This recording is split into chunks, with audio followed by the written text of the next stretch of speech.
Hello and welcome to LawPod. My name is Sarah McMahon. I'm a second-year law with politics student here at Queen's. I'm also neurodivergent.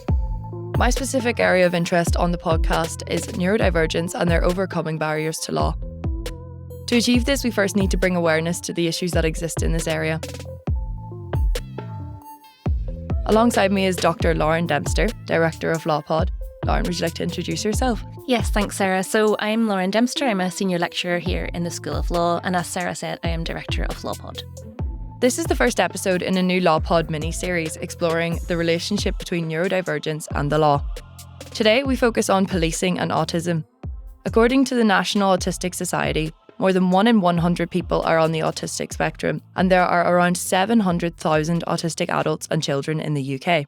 However, research shows that police can misunderstand or misinterpret the behaviours of autistic individuals, and this can lead to suspicion, inappropriate responses, and violations of rights. For those 700,000 autistic individuals in the UK, interactions with police have the potential to be a site of harm. In this episode, we focus on the relationship between policing and autism in Northern Ireland, which, between 2010 and 2019, had the highest prevalence of autism in the UK amongst school-aged children. We are joined by two guests, Naomi Maxwell and Dr. Amanda Kramer, who have written an article on the Police Service of Northern Ireland's officers' training experiences and confidence with autism. Naomi and Amanda, could you please tell our listeners a little bit about yourselves? I'm Naomi Maxwell. I did my Master's in Law and Criminology in Queen's about 3 years ago, I think now, and I'm autistic. I'm Dr. Amanda Kramer. I am a senior lecturer in the school and criminologist. Brilliant. Naomi, we understand that this work originated with your LLM dissertation. Can you tell us why you wanted to explore this topic in particular? Yes, so coming back to do my Master's, I knew I wanted to focus on autism and law just because it's an area that I find really interesting and obviously quite personal. And then I'd find this more into policing because it's the most visible arm of the criminal justice system and the most important in terms of viewing the criminal justice system from the perspective of the community. And so I thought it'd be a key area to look at and very under-researched in Northern Ireland. So Naomi, for any of our listeners who may not be familiar with autism, could you tell us what it is and how it can affect people? Yes, so autism is a social and communication disability, and it is often referred to as autistic spectrum disorder because it is in fact a spectrum. Autistic people struggle with different things and to different degrees, but the most common reported areas of struggle would be social and communication, eye contact, understanding social cues, usually a high level of social anxiety. Whenever we say it's a spectrum, it's more of a spectrum in terms of each area would range in degree of the difficulty the person experiences. So social and verbal communication might be quite high for someone as an area of struggle, whereas for someone else it might be low and they might struggle more so in terms of social anxiety. Brilliant. Thanks for defining that for us. Thinking about the various behaviours mentioned, can you set the scene for us in terms of what this can mean for interactions between autistic individuals and the police? Interactions between autistic individuals and the police are quite complex. I guess a lot of the behaviours that you might associate with autism could be perceived negatively by the police, such as, lack of eye contact for victims who are maybe reporting a crime could be seen as them lying. And in contrast, for people who might be suspects, people with autism can be quite honest and might actually admit to more crimes or might incriminate themselves. And as well as that, the social and communication difficulties might make it difficult for them to ask for adjustments. So there's lots of elements that can be quite difficult, as well as the sensory aspect of the interaction, such as sirens, and what could be deemed as resisting arrest by autistic people might actually just be that they're overwhelmed and not wanting to be touched. So there's quite a lot to it.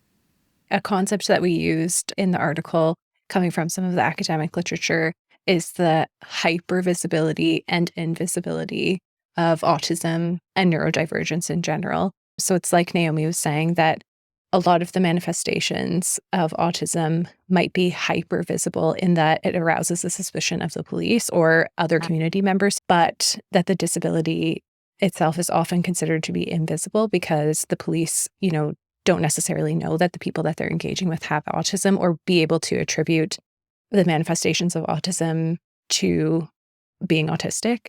So there are, especially in the US, there's quite a lot of research on this now, as Naomi was alluding to, that the police are more likely to use force against people with autism because of a misunderstanding or a misinterpretation of their behavior. And there are a lot of issues around escalating situations because they haven't been given the skills or they haven't been given the training that would allow them to effectively de-escalate situations. And actually, a lot of the characteristics of autism are found to map on to the elements of suspicion that police would have in their training handbooks. So it's things like Naomi mentioned, like a lack of eye contact, but there's a lot of characteristics that when you start looking into this, it maps on actually quite well to what the police would be looking for in terms of people having reasonable suspicion or people acting suspiciously. And so do you think there's scope for a change at an institutional level in police training for recognition of this difficulty in recognizing autistic traits? It almost should go back to the beginning of their training and change at a base level. Do you think that's possible? Yes, I think that would be something that we advocate for. And it is something that we've put into the article that we hope to publish. This is absolutely something that requires institutional change. And we still don't know enough about the experiences of autistic people who've had interactions with the police. We don't know hardly anything from their side of how they experience those interactions. So what we do know essentially now is just what we found out in the research that Naomi had completed around the policing perspective. But we don't know enough from the other side. This is a really serious issue that needs to be addressed in police training. Thank you both for setting that context. And I think it's really made clear how important and timely, perhaps how late, in fact, this research is. So on that then, you mentioned the article. Could you tell us what it's about and how you carried out the research? Yes, so it's part of my dissertation. So I was limited in time and kind of the scope of the research, but I did a mixed method survey, which was hosted on the PSNI's internal survey software. And it had both closed and open text box questions. And it had a response of 212 PSNI officers. That's excellent. What were your main sort of research questions then? Like, what were you looking to find out? Yes, the focus was on PSNI training, what training they're offered on autism, and also the knowledge and confidence of PSNI officers when interacting with autistic community members. That was the main areas I wanted to focus on. And so when you were completing this research, what were your key findings in what you looked into? So the key findings were that only 1/3 of the PSNI respondents who completed the survey had received any form of autism training, and that there was a high demand amongst those who didn't receive any training, and that 97% of respondents who didn't receive any training thought that this would be really helpful. In regards to the training that was offered, respondents actually felt that the most informative training they had received was outside of the PSNI, and this was delivered by organisations such as Autism NI. So respondents who had received training, 46% felt satisfied with this training. So it's not a big number. And the main critiques of the training that they were offered was that it was very basic and generalised. It lacked practical applicability and specificity. So one of the comments that we got from it was that they had been trained to know what autism is and how it may affect individuals, but it was only generalised awareness training, and there was nothing significant with regards to interviewing or interacting with people who have autism. Another big critique of the training that was offered was that it was one-off and not refreshed or updated, which is really key, especially because information and knowledge in the landscape of autism is constantly evolving, and what might be known this year will be changed by next year, and there's always room for improvement. There was also a really high appetite for receiving training. So of the survey respondents, 97% indicated that they would welcome and wanted to have training. Naomi gave them a bunch of options that they could choose from in terms of what the training might feature. And essentially they wanted everything. So one of the comments that came through in the open text boxes was that the training that police officers had received outside of police training was what they found most valuable. So this was usually people that had personal experiences with autism and had sought out this training themselves. One of the police officers had said that they went to a training session that I think was put on by Autism and that showed a video that had been recorded from the perspective of an autistic person of how they experience the world. So they were going around interacting with the world in the way they normally do and what that experience was like for them. So they used effects to distort sound and vision to make it sync with how the autistic person explained that they experienced the world. And the police officers found that really impactful, and it stayed in their memory and really gave them a better understanding of how autistic people experience the world. One of the key findings I found about the knowledge and confidence reported by respondents was that personal experience is one of the biggest predictors of this. So PSNI officers who had a personal experience of autism, whether that be a child, a friend, a partner, were more likely to report feeling confident and knowledgeable around supporting autistic community members and policing autistic community members, which raises concerns in terms of then the gap in consistency that might be experienced by autistic people if they happen to encounter a police officer who doesn't have any personal experience, who are then less likely to be knowledgeable and have the confidence. Thank you. I certainly think, considering that a lot of adults and children who live with autism don't necessarily have a diagnosis, so having a more widely applicable way of dealing with arrests of this kind will definitely be invaluable. In terms of your findings, Naomi, is there anything else of particular interest that struck you?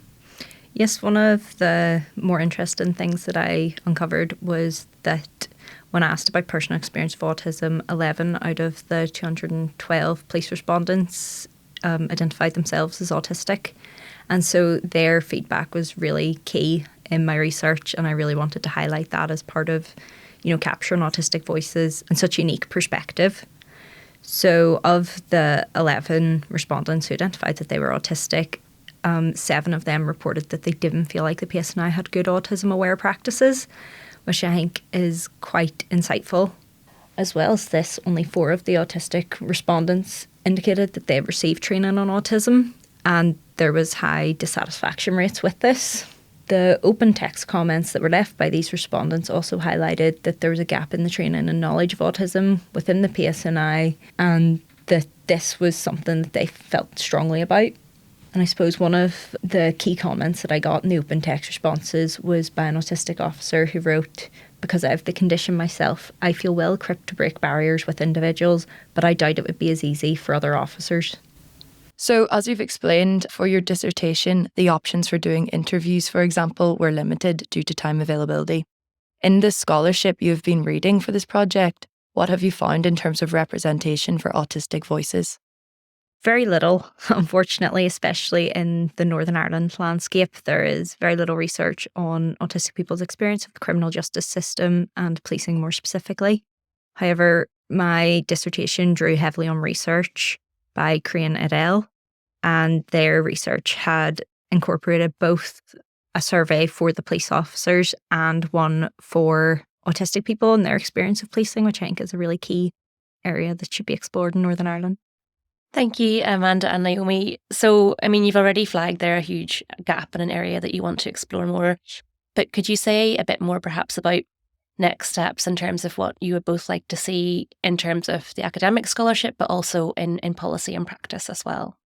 So I guess one of the main things we want to see is more transparency from the PSNI about the training that they're delivering on autism, because as it is currently, the only information that exists is a Freedom of Information request made in 2018, and it pretty much just says that there is no standardised mandatory training.